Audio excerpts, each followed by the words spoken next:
My name is Rehema Musa Kahurananga, and it is my privilege to be your MC for the rest of today's program. So, I would like to call us to a few notifications. First and foremost, it is upon us to familiarize ourselves with AFRA's antitrust guidelines, and these are included in the event program and downloads in the electronic catalog on page 2.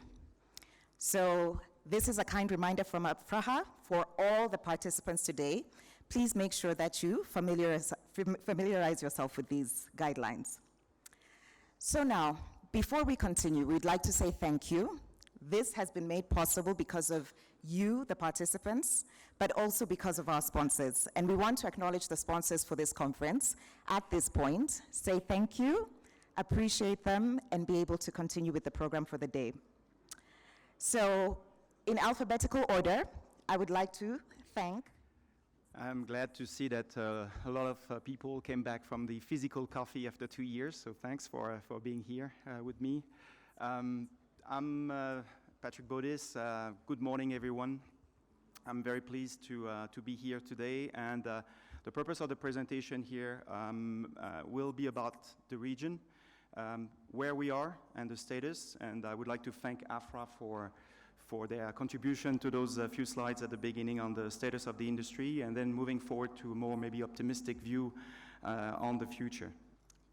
So the state of the African airline, it's obviously still a year of recovery, better than 2020, and you look at the numbers, in 2021, the number of passengers was still half of what it was in 2019.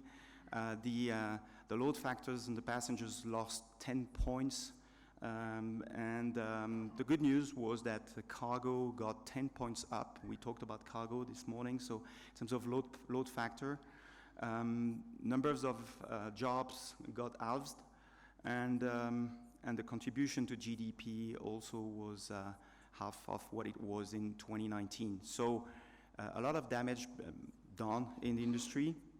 Africa was on a fantastic trend in terms of traffic, going up every year, and suddenly came the pandemic with a dramatic shift down. The 2021, we saw a recovery, about 25%, but still the traffic was almost 55% down to what it was in 2019. So there's a lot to recover still. Like I said, the traffic compared to 2020, we improved gradually. Airlines have managed to recapture some 25% more traffic compared to the dramatic 2020 year.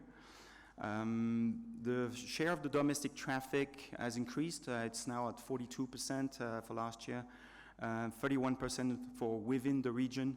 So that's interesting because the region has, like many regions in the pandemic, reconcentrated, refocused on itself, and the share of intercontinental traffic was about 27%, Europe being the lead in that intercontinental traffic beyond the region. The African airlines, in terms of revenue, have suffered a lot. We're talking some 10 billions, over 10 billions of dollars in 2020. It got better in 2021, 8.6 billion losses. We're still very far from a situation where we would come back to the 2019 values. Hopefully, when you see the trend, maybe by the end of 2022, maybe by the beginning of 2023, we should start to see the same number of revenue that we saw in 2019. So a lot of damage, and last but not least, but there's a bit of a hope here. When you see the connectivity within Africa, of course, all the countries worldwide and in Africa in particular shut down in 2020. You see the dramatic shift to minus 97% of connectivity within the region. But gradually, the connectivity improved. And from 2020 to 2021, there was a 60-point recovery, which is remarkable. And if we project that curve again, we'll be in good shape with the connectivity in Africa probably by the end of 2022 or 2023. So yes, the crisis and the pandemic is not completely over, a lot of damage, but things are getting in the right direction. We need to recover from the pandemic. It's obvious. We need to improve profitability. It's linked. Africa was on the way to get to very profitable levels by 2019. We saw the numbers. This has been stopped. We need to get back to that.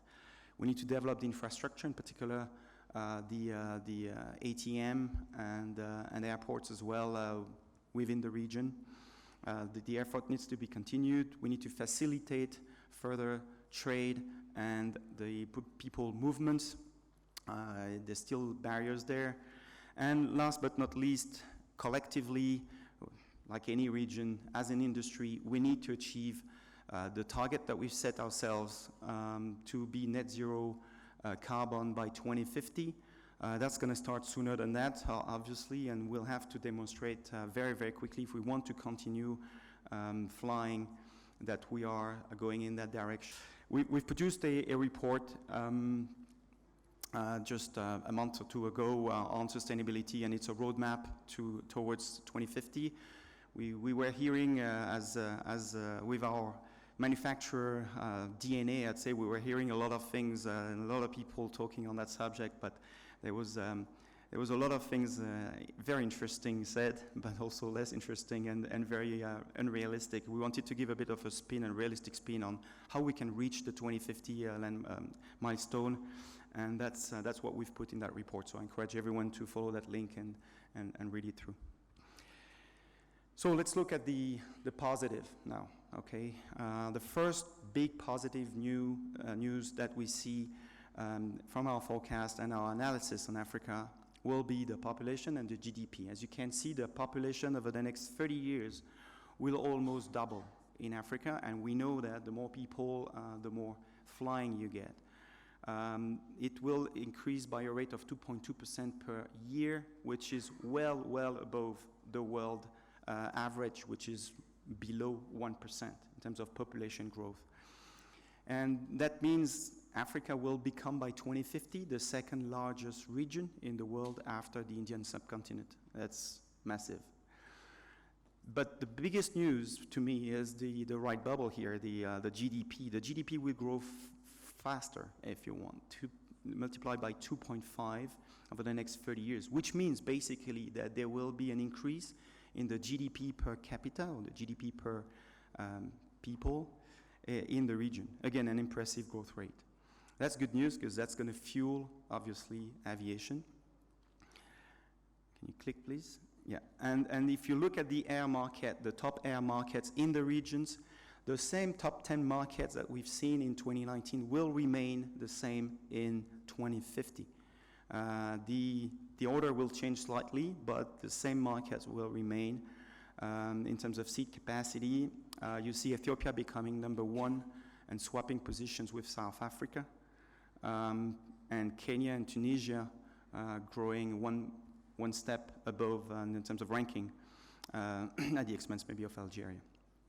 So we see two different trends here, and that's where I'm going to split a bit the region between the sub-Saharan region, that's the number here, and then the North African part of the region. In the sub-region in sub-Sahara, the traffic will be essentially concentrated within the region. You see there's almost 2,000 routes that will exist in 2050, growing about 2.6 times from today. And therefore, that's going to become the main market for sub-Saharan African airlines, followed by Western Europe and the Middle East. In North Africa, the dynamic is different. You see the number of routes in 2050. There's a lot of routes to Western Europe from North Africa. So that market, that sub-market, will be oriented towards north. And the sub-region, intra-North Africa comes second, then Middle East as well. So very different dynamics, but impressive, again, growth in terms of number of routes. In terms of fleet now, we will see a cascading shift up in size, and I explain that. First, If you can click, please. The new routes, like we've seen, will fuel the requirements for the fleet. And we will see new routes being developed not only with regional airplanes, but new routes developed by narrow bodies. Why? Because the narrow body, and some of these regions are too far apart, and you need the range of a narrow body to open those routes. So you have a cascade effect there where the regionals will start opening new routes elsewhere, and the routes that were previously operated by regionals will be upgauged to small narrow body, that in turn will be upgauged to large narrow body. And all that will fuel nicely the wide body, and you see the growth like multiplied by 2, 2.5, 2.1, while the regional fleet will remain stable in the region over the next 30 years. And if you look at the curve now, and you see the impressive growth, I'd say, of large narrow bodies and small narrow bodies. And the conclusion on that curve for me is very simple. I think we're going to get a more balanced fleet in the future in Africa than it has been the case so far. Today, there's still too much, a greater number of wide bodies for the region. There's not enough feed, which affects the profitability. In the future, with that fleet of narrow bodies, that fleet of regional airplanes feeding the long haul, and the proportions will be much more aligned with what we see in other regions, and again, making a more profitable structure for fleets in the future. The next trend I want to talk about is the structure of airlines. And we see two kind of, they can be perceived as opposite, but we see two kind of opposite trends. On one side, we see more and more partnerships taking place in the region. There are pros and cons, obviously, for the partnerships. One set of advantages for the partnerships is that you get funding. The partner airlines usually provides the funding. You get a faster access to operational efficiency, a faster implementations of operations. You get access to a wider network. You get a reinforced connectivity. That's the power of being more than one. You've got, of course, drawbacks. You get less control maybe on your network and fleet, depending on the structure of the partnership, obviously. You take also the risk that some of your long-haul traffic may be diverted to your partner airline, if it's a big major partner, or if it's a partner airlines from the Middle East, for instance. They may have a tendency to feed their traffic to their long-haul and divert the traffic there. So there's pros and cons, as usual, but we see a lot of this partnership. But on the other side, we'll see also an emergence of national carriers in the region. It has started before the pandemic. It will be reinforced moving forward. What does that give you? You get more control of your destiny, all in all, because it's your national airlines. You get a direct alignment with the country's economic strategy, but it's at the expense of usually a higher initial investment, a higher, a longer implementation, and a more expensive learning curve. And the funny thing, if you can flip back, sorry, a bit too quick. The funny thing with this is that both can coexist, and we've seen that in the regions, and we believe that maybe the model moving forward is a blend of national carriers with some sort of partnerships moving forward in the region. And it exists today, but we see that as maybe a unique model for Africa moving forward.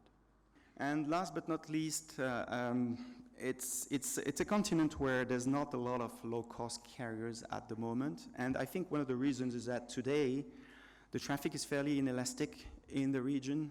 It's mainly business-driven and high-yield VFR, so visiting friends and relatives. It's still very difficult, we talked about it, to travel because of the visas, and there's not enough trade between the countries. But like we've seen, there's a lot of positive signs in the region. We see an increasing population. We see increasing trade, increasing GDP per capita, which is extremely important, and easier travel conditions. When you see that, if you can click next, yes, tomorrow, and I think before 2050 by far, we should get an environment where air travel will be more affordable for people. We'll get more trade, and we'll get more connectivity. That's exactly the environment in which you start to get more leisure travel within the region. And the more leisure travel you get means you're going to get more low cost by essence. And the good news as well is that the low cost will start to kind of feed back that trend of more affordable travel, more connectivity, because that's their purpose. And we see a kind of virtuous circle here, moving forward in the region. But I want to point two things. First, like I said, the number of large narrow bodies, new large narrow bodies that will need to be delivered into the regions. We're talking in total between the large and the small narrow bodies, we're talking 2,500 airplanes there. That's going to be massive. The second number I want to point out is the total number. The fleet will grow from 1,600 to 3,000 airplanes in the region, so quite almost doubling in size in the region in the next 30 years. An increasing middle class. We see a boom of intra-regional routes within the region, and to a lesser extent to Western Europe and Middle East. We see a cascading shift up in size for aircraft, leading to a requirement of some 2,500 new narrow bodies in the next 30 years. We see more airline partnerships, but at the same time also the resurgence of more national carriers and more low cost. All in all, we see a requirement for 3,400 airplanes in the region, and thank you very much. So we have a token, as is our African culture of hospitality, to say thank you to each and every participant and to say thank you to the speakers. So we would like to present you with a token of appreciation. Thank you.